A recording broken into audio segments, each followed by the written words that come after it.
नमस्कार, सत श्री अकाल, राम राम। मैं आपका दोस्त किसान सलाहकार रमेश बांबू आप सभी को प्रणाम करता हूं। किसान भाइयों, आज बात करेंगे गेहूं की खेती के बारे में। और गेहूं की खेती में साथियों, मुख्य रूप से अभी जो फ़िलहाल की जो समस्या है, जनवरी की बात कर रहा हूं मैं। तो इसमें कई जगह पर ये परेशानी आती है कि बहुत सारे किसान भाइयों के फ़ोन कॉल आते हैं कि जी गेहूं की फसल रुक गई है या उसमें हल्का पीलापन दिखाई दे रहा है, ऊपर की पत्ती पीली पड़ रही है। कोई किसान बोलता है नीचे की पत्ती पीली पड़ रही है। कोई किसान बोलता है रंग तो ठीक है लेकिन चल नहीं पा रही है, ग्रोथ उसकी रुक गई है, बढ़वार उसकी रुक गई है। तो उस पर इस वीडियो में जानकारी देंगे और बहुत ही कम खर्चे में इसको आप तैयार कैसे कर सकते हैं, इसको अच्छे से आप चला कैसे सकते हैं, उस पर बात करेंगे। तो इस वीडियो में लास्ट तक बने रहिएगा। आप सभी का आपके अपने चैनल आरबी सलाहकार में स्वागत है। साथियों, बात कर रहे हैं गेहूं की खेती में। और सबसे पहले साथियों, मैं आपको दिखाना चाहूँगा कि ये जो गेहूं आप देख रहे हैं, ये अपने खेत की गेहूं है। और बहुत ही अच्छा इसका कलर है, बहुत ही अच्छी इसकी फुटान है, बहुत ही अच्छा इसको हम मान सकते हैं। और इसको हमने सूखे में बिजाई करे और उसके बाद में पानी लगाया था, और अब ऊपर से एक पानी हमने इसके अंदर और दे दिया है। तो साथियों, बात कर रहे हैं कि इसमें अगर पीलापन आ जाता है गेहूं की फसल में या फसल रुक जाती है, तो साथियों सबसे पहले हमारे को ये पता होना चाहिए कि इसके मुख्य कारण क्या हैं। दो तीन कारण से ऐसा होता है साथियों। अगर बीमारी को छोड़ के बात करूं तो भी दो तीन कारण ऐसे होते हैं जिसके कारण से ये फसल है वो रुक जाती है। अगर इसमें जिंक की कमी आएगी साथियों, तो फसल को नाइट्रोजन और फास्फोरस मिलना बंद हो जाएगा और फसल की बढ़वार है वो वहीं रुक जाती है। और ना तो वो कहीं मतलब बढ़वार करती है, ना वो जल्दी से मतलब अपने आप को ख़त्म करती है। अभी ये भी नहीं है पौधा बहुत ज़्यादा ख़राब हो रहा है, बहुत ज़्यादा पीला पड़ रहा है, ऐसा भी नहीं होता। पौधा दिखने में ठीक ठाक सा खड़ा रहता है लेकिन बढ़वार नहीं कर पाता है।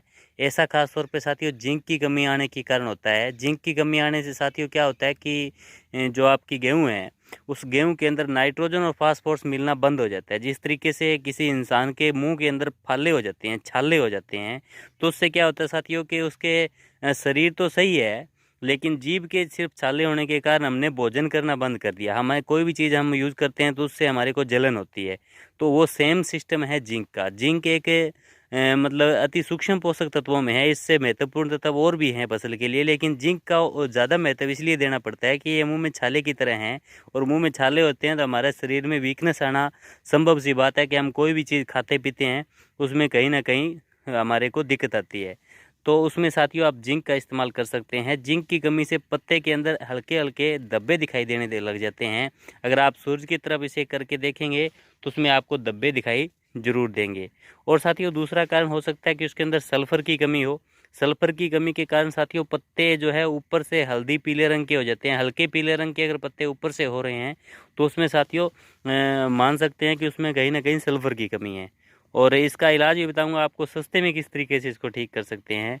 लेकिन उससे पहले अगर आपकी फसल में नाइट्रोजन की कमी है तो साथियों नाइट्रोजन की कमी से खास तौर पे जो नीचे के पत्ते होते हैं, शुरुआती पत्ते होते हैं, हमेशा वो पीले पड़ते हैं। गेहूं कभी भी ऊपर से पीली नहीं पड़ती है।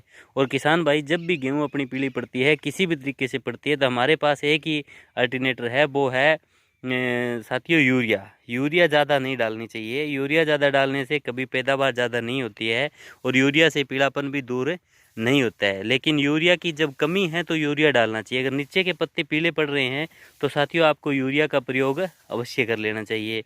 तो यूरिया का इस्तेमाल किस तरीके से करना है वो भी बताएंगे। लेकिन साथियों अगर आपकी फसल रुक चुकी है, हल्का पीला रंग है, जो मैंने बात की उसी तरीके से अगर आप महसूस कर रहे हैं, तो साथियों आपको करना क्या है।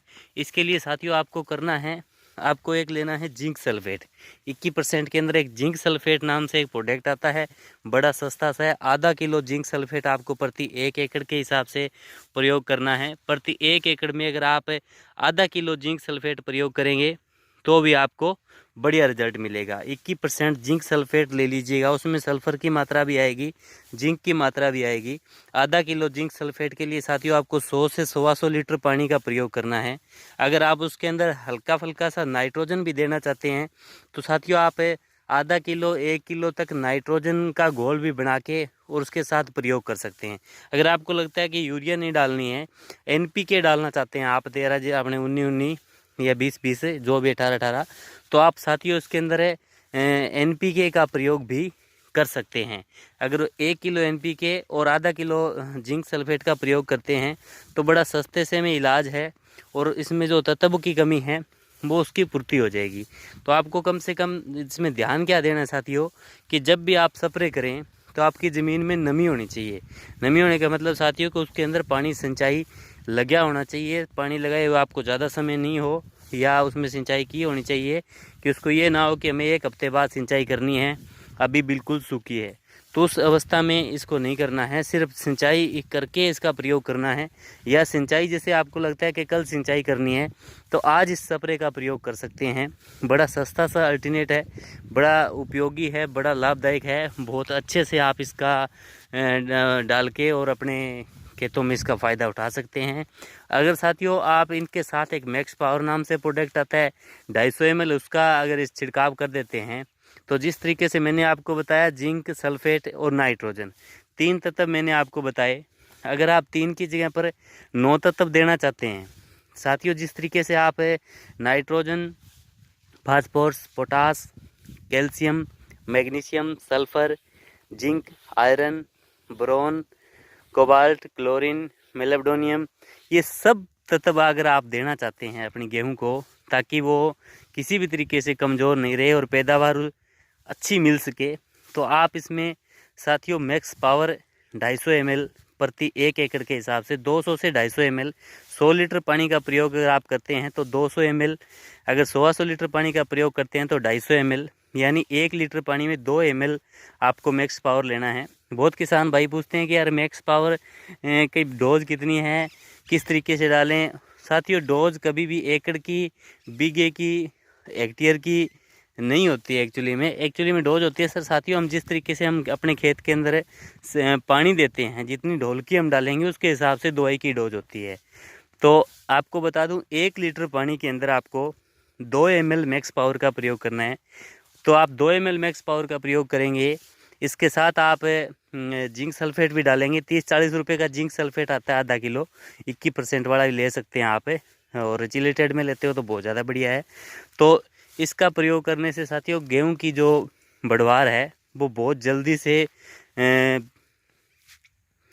इसका प्रयोग करने से साथियों गेहूं की बढ़वार है वो बहुत जल्दी से चल पड़ेगी, अच्छे से बढ़वार करेगी, अच्छे से इसका फुटाव होगा, ग्रोथ बहुत बढ़िया करेगी, और आप इसका इस्तेमाल है वो अपने खेतों में कर सकते हैं। और साथियों आप और भी आपके मन में कोई विचार हो, कोई सवाल हो, आप मेरे को कोई राय देना चाहते हो, तो आप साथियों व्हाट्सएप पे भी जुड़ सकते हैं हमारे साथ, या साथियों आप कमेंट में आप कमेंट करेंगे तो हम आपको उसका कमेंट का रिप्लाई करेंगे। इस वीडियो को किसान भाइयों तक ज़्यादा से ज़्यादा शेयर करें, क्योंकि शेयर करने में आपका खर्चा नहीं लगता, लेकिन अगर हम एक दूसरे की सपोर्ट करेंगे तभी तो किसान खुशहाल हो पाएगा। फसल की सबको ज़रूरत है, एक ही सबका टारगेट है कि जो फसल है वो ज़्यादा से ज़्यादा पैदावार दे सके और अच्छी सी रह सके, उसमें कम खर्चा लग सके। साथियों बीमारी या कमज़ोर होने के बाद अगर आप इस चीज़ को प्रयोग करते हैं तो वो कहीं ना कहीं हमारे को कोई थोड़ा नुकसान होता है। जिन किसान भाइयों की फसल बिल्कुल ठीक ठाक है, अच्छी बढ़वार, अच्छी ग्रोथ कर रही है, तो उन किसान भाइयों से मैं कहना चाहूँगा कि इस प्रोडक्ट का आपको अपनी खेत में 3 बार प्रयोग कर लेना चाहिए। अगर ये आप करोगे तो आपको किसी भी तरीके से आपकी फसल जो है वो कमज़ोर नहीं पड़ेगी, और उसका आपको रिजल्ट है वो ऑटोमेटिक ही मिलता रहेगा। और अब साथियों अगली वीडियो में बात करेंगे अपने खेतों में सल्फ़र का प्रयोग कैसे करना चाहिए, और अब कौन सी सल्फ़र का प्रयोग करना चाहिए, कितनी मात्रा में डालनी चाहिए, उस पर भी साथियों अगली नेक्स्ट वीडियो में मैं जानकारी लेकर आऊँगा। तो आप हमारे चैनल पर बने रहें और अपने विचार हमें देते रहें। और किसान भाई जिस तरीके से वीडियो देखते हैं और फ़ोन कॉल आते हैं, तो जब वो बोलते हैं कि जी हम आपकी हर एक वीडियो को देखते हैं और उसका इस्तेमाल करते हैं और बहुत बढ़िया रिजल्ट मिलता है, तो साथियों उन सब किसान भाइयों का मैं दिल से बहुत बहुत शुक्रिया करता हूं, बहुत बहुत शुक्रिया करता हूं कि आप इतना प्यार देते हैं, इतना सहयोग देते हैं। तो यही कहूँगा साथियों कि अपना प्यार सहयोग इसी तरीके से बनाए रखें। मैं आपका दोस्त किसान सलाहकार रमेश बांबू।